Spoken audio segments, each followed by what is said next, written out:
Hello guys, welcome back to on my YouTube channel. This is Dr. Parveen Yadav. I am completed Bachelor in Physiotherapy from Uttar Pradesh University of Medical Science.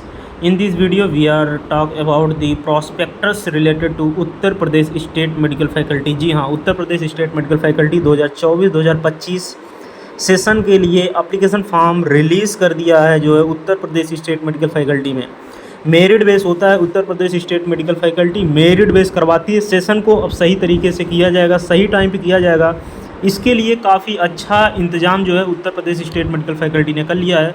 अब session सही जो है time पे complete होगा, इसलिए जो है batch को सही टाइम पे बनाना ये ज़्यादा इम्पॉर्टेंट हो जाता है। 2024-2025 बैच जो है देखिए एकदम सही टाइम पे एप्लीकेशन फॉर्म आया हुआ है। तो इस वीडियो हम A to Z इन्फॉर्मेशन जानेंगे जो है। जो अभ्यर्थी एप्लीकेशन फॉर्म फिल करना चाहते हैं फिल कर दें। उत्तर प्रदेश से अगर आपको डिप्लोमा करना है, उत्तर प्रदेश से अगर आपको डिप्लोमा करना है पैरामेडिकल्स के, गवर्नमेंट कॉलेज हो या प्राइवेट कॉलेज हो, एप्लीकेशन फॉर्म प्रोसीड करना ही करना पड़ेगा। प्राइवेट कॉलेज पिछले साल तो नहीं ऐड था, लेकिन हो सकता है इस बार ऐड हो। पिछले साल थोड़ा सा 2023-24 था, उसके लिए जो है थोड़ा सा प्रोटोकॉल में चेंज था।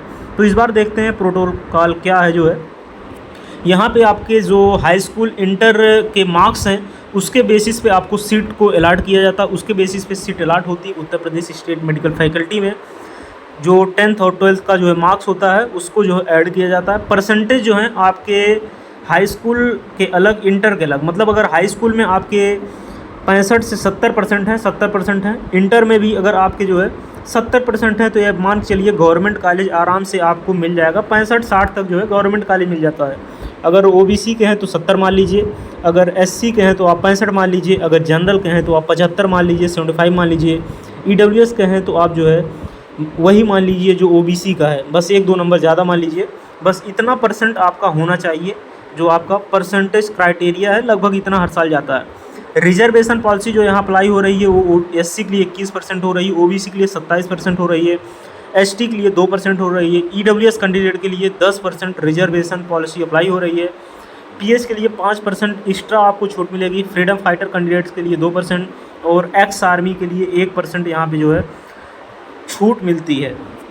इसके बाद वहीं हम बात करें OBC कैंडिडेट के लिए जो और EWS कैंडिडेट के लिए उनका जो जाति प्रमाण पत्र OBC EWS कैंडिडेट के लिए जो उनका जो है सर्टिफिकेट है, कास्ट सर्टिफिकेट है, ये 1 अप्रैल 2024 के अंदर का ही होना चाहिए, जो कि हमने हर वीडियो में फोकस किया हुआ है। ये कास्ट सर्टिफिकेट का मामला काफ़ी अच्छा हो जाता है। अगर आप OBC और EWS कैटेगरी से हैं तो आपकी सर्टिफिकेट OBC और EWS वालों 1 अप्रैल 2024 के अंदर की ही होगी, तभी मान्य मानी जाएगी, नहीं तो अमान्य मानी जाएगी। यहाँ पे जो पॉइंट्स इंपॉर्टेंट है वो पॉइंट यही था। बाकी ST और SC के लिए कोई दिक्कत नहीं है, उनका पुराना ही चल जाएगा। SC और ST का पुराना ही चल जाएगा, उनको कोई दिक्कत नहीं है। यहाँ पे और देख लेते हैं जो है कि क्या है। अभ्यर्थी अपनी श्रेणी कैटेगरी को चुने, जो भी कैटेगरी आपको चुनना पड़ेगा, आपको सब कैटेगरी चुनना पड़ेगा। अगर आप सब कैटेगरी से बिलोंग कर रहे हैं तो आप वेबसाइट पे जाएंगे तो ये फॉर्म को अप्लाई कर सकते हैं। यूपी के जितने भी गवर्नमेंट कॉलेज हैं सभी कॉलेज ऐड हैं, आप ध्यान से सुनेंगे। 1500 रुपये एप्लीकेशन फॉर्म की फ़ीस है जनरल OBC के लिए। SC ST के लिए एप्लीकेशन फॉर्म की फ़ीस 500 रुपये है, जो कि ऊपर लिखा हुआ था, आपने जैसा कि देखा होगा। एप्लीकेशन फॉर्म की फ़ीस इतनी रहने ही वाली है। इसके बाद जो आपकी काउंसलिंग की फ़ीस लगेगी वो 5000 रुपये लगेगी। काउंसलिंग फ़ीस इतनी लगने वाली है। तो ये फ़ीस का क्राइटेरिया है जो कि यहाँ पे दिया हुआ। ट्यूशन फ़ीस पॉइंट नंबर जो स्टेप नंबर 4 है, जो कि बहुत इंपॉर्टेंट है। अभ्यर्थी द्वारा चयनित विकल्पों के क्रम से ही उनके रैंक के अनुसार जो है सीट का आवंटन किया जाएगा। ये तो बात कन्फर्म हो गई। पॉइंट नंबर 2 है, अभ्यर्थी के मेरिट एवं चॉइस के अनुसार आवंटित सीटों का परिणाम जो है सीटों का परिणाम तिथि में घोषित कर दिया जाएगा। अभ्यर्थी ऑनलाइन काउंसलिंग पोर्टल पर लॉगिन करके आवंटित सीट की निर्धारित पाठ्यक्रम की जो शुल्क है वो 24,000 रुपये जमा करके सिक्योरिटी मनी प्लस 24,000 में जमा सिक्योरिटी फ़ीस 5,000 घटाकर 19,000 ऑनलाइन माध्यम से जमा करने के पश्चात अपना अस्थाई आवंटन पत्र प्रोविज़नल अलॉटमेंट लेटर, जो कि आपके मेल ID आपको वेबसाइट पे देखने को मिल जाएगा, को डाउनलोड कर सकता है। पॉइंट नंबर 2 के बाद पॉइंट नंबर 3 होना चाहिए, जो कि पॉइंट नंबर 2 ही लिखे हैं। पाठ्यक्रम शुल्क 24,000 के अतिरिक्त शासन प्रशिक्षण केंद्र द्वारा निर्धारित अन्य मदों की फीस अभ्यर्थी को संबंधित प्रशिक्षण केंद्र में प्रवेश के समय जमा करना होगा। मतलब हर प्रशिक्षण केंद्र की फ़ीस अलग अलग है। मोटे मोटे में आप मान के चलिए, ऑन एवरेज मान के चलिए, जो स्टेट मेडिकल फैकल्टी की फ़ीस हो गई वो हो गई है 43,000 रुपये, 43,000 रुपीज़ पर ईयर। ये फ़ीस लगेगी आपकी स्टेट मेडिकल फैकल्टी से अगर आप एडमिशन लेना चाहते हैं गवर्नमेंट कॉलेज में, जो कि स्कॉलरशिप इस बार आएगी अगर आप 2024-25 के कैंडिडेट होते हैं तो, क्योंकि स्कॉलरशिप सही समय पर भरती है और फिर सही समय पे आपका जो है ये फिल हो जाएगा, क्योंकि 2024-25 बैच जो है ये सही समय पे स्टार्ट होगा। बाकी इसमें काउंसलिंग के बारे में बात रही और कहाँ कितना % रिजर्वेशन उसके बारे में बात रहा, ये आपको करना पड़ेगा। प्रशिक्षण केंद्र पे जाके ये डॉक्यूमेंट वेरीफाई करवाने पड़ेंगे। प्रशिक्षण के उपलब्ध सीटों की संख्या, ये सीट है कहाँ कितनी सीट है, ये चीज़ें अवेलेबल हैं। कौन सा कोर्स क्या है यहाँ पे आप देखेंगे, जैसे कोर्स मान लीजिए 305 सीट अवेलेबल है। Diploma in aesthesia and critical care technician 305 seat है, जो कि 2 साल का कोर्स है। ये टोटल नंबर ऑफ सीट्स हैं गवर्नमेंट कॉलेज में। प्रशिक्षण केंद्र उपलब्ध सीटों की संख्या, ये गवर्नमेंट कॉलेज की बात हम कर रहे हैं। गवर्नमेंट कॉलेज में इतनी सीटें हैं और इतने ईयर का कोर्स है। इस कॉलेज में कितनी सीटें हैं इसके ऊपर एक वीडियो और हो जाएगी जो कि आपको क्लियरिफाई कर दिया जाएगा। आप ये मान चलिए जितने भी यूपी के गवर्नमेंट कॉलेज हैं सब में डिप्लोमा कोर्स है, ये आप 100% मान के चलिए। जैसे डिप्लोमा इन एक्सरे हो गए 839 सीट है, 839 सीट्स है, जो कि 2 साल का कोर्स है। डिप्लोमा इन सैनिटेशन हो गया जो कि 1 साल का कोर्स है। इसके बाद डिप्लोमा इन ओटी टेक्नीशियन हो गया जो कि 758 सीट्स हैं, जो कि 2 साल का कोर्स है।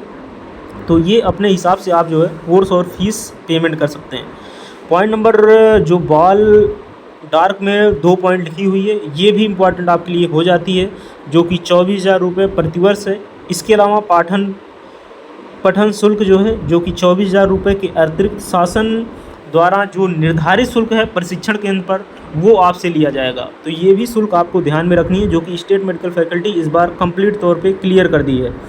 तो ये हो जाती है गवर्नमेंट कॉलेज की सीटें। उत्तर प्रदेश स्टेट मेडिकल फैकल्टी के द्वारा संबंध उत्तर प्रदेश शासन द्वारा मान्यता प्राप्त पैरामेडिकल डिप्लोमा प्रशिक्षण की शासकीय प्रशिक्षण केंद्रों में प्रवेश हेतु वर्तमान में सीटों के विवरण निम्नवत हैं। तो ये जो है सीट्स के बारे में रहा, किस कॉलेज में कितनी सीट्स हैं। जैसे बहराइच में जो जितने कोर्स 3 कोर्स चल रहे हैं जिसके अंदर 90 सीट्स हैं। फतेहपुर ऐड है, इसके बाद फिरोजाबाद ऐड है, इसके बाद हरदोई का कॉलेज ऐड है, जौनपुर का कॉलेज ऐड है, फिर प्रतापगढ़ का ऐड है, इसके बाद फिर सिद्धार्थनगर का ऐड है, इसके बाद गोरखपुर का देखेंगे बीआरडी ऐड है। तो ये कॉलेज ऐड हैं, जो कि आरएमएल ऐड है। कानपुर का जीएसबीएम ऐड है। इसके बाद फिर कानपुर में देखेंगे काफ़ी ज़्यादा कोर्स हैं। कानपुर में कोर्स काफ़ी जो है ज़्यादा है, ऐसा कोई कोर्स होगा जो कि कानपुर में ना हो, जीएसबीएम के अंदर ना चल रहा हो। Government medical college Ambedkar Nagar, जिसके अंदर 2 कोर्स आ रहे हैं, diploma in lab technician, diploma in x-ray. Diploma in lab, diploma in x-ray, जो कि हर कॉलेज में आपको देखने को मिल जाएगा क्योंकि इसकी डिमांड है। और फिर आजमगढ़ में देखेंगे ये कोर्स, इसके बाद फिर बदायूं में, जालौन में। इसके बाद देखेंगे गवर्नमेंट मेडिकल कॉलेज कन्नौज, यहाँ पे हैं। हॉस्टल सब जगह अवेलेबल नहीं है, इसके बारे में आपको विशेष तौर पे ध्यान में रखना पड़ेगा। जैसे अगर हम हॉस्टल की बात करें तो गवर्नमेंट मेडिकल कॉलेज जो कन्नौज है, यहाँ पे प्रॉपर हॉस्टल है, प्रॉपर पैरामेडिकल की अलग कैंपस बनी हुई है, गवर्नमेंट द्वारा बनवाई गई है। तो पैरामेडिकल का प्रॉपर कैंपस है कन्नौज में, पैरामेडिकल का प्रॉपर कैंपस है Uttar Pradesh university of medical science में। पैरामेडिकल का अलग कैंपस है जो कि गवर्नमेंट मेडिकल कॉलेज कह सकते हैं, जो कि झांसी वाला है, शायद यही जालौन है, इसमें प्रॉपर अलग पैरामेडिकल का है। तो ये हैं, बाकी और जगह पे आपको रूम बाहर ही लेकर आना पड़ेगा, हॉस्टल अवेलेबल नहीं है, तो ये आपको दिक्कत का सामना करना पड़ेगा। इसके बाद इलाहाबाद हो गया, झांसी, इलाहाबाद हो गया, झांसी हो गया, यही एमएलबी की हम बात कर रहे थे, महारानी लक्ष्मीबाई मेडिकल कॉलेज झांसी, जहाँ पे हॉस्टल अवेलेबल है। इसके बाद मिर्ज़ापुर में देखिए कॉलेज बना हुआ है, इसमें भी 2 कोर्स आ गए हैं, diploma in lab technician, diploma in OT.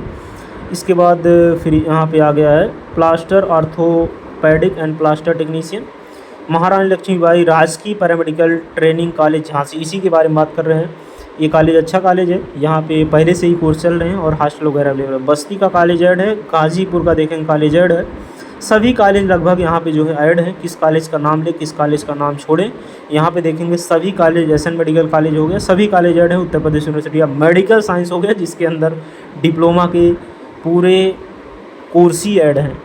हालांकि लगभग सब में 30 सीट है, किसी में 15 सीट है। काफ़ी अच्छा इंफ्रास्ट्रक्चर, काफ़ी अच्छी facility, faculty. Uttar Pradesh university of medical science ही ऐसा कॉलेज यूपी में है जिस कॉलेज में पैरामेडिकल्स के टीचर अलग हैं। डिप्लोमा के आपको टीचर अलग मिलेंगे, सिर्फ यूपी में से है। बाकी यूपी में ऐसा कोई गवर्नमेंट का कॉलेज नहीं है जिसमें यूपी के पैरामेडिकल्स के कॉलेज हैं जिसमें आपको जो है टीचर्स अलग मिले।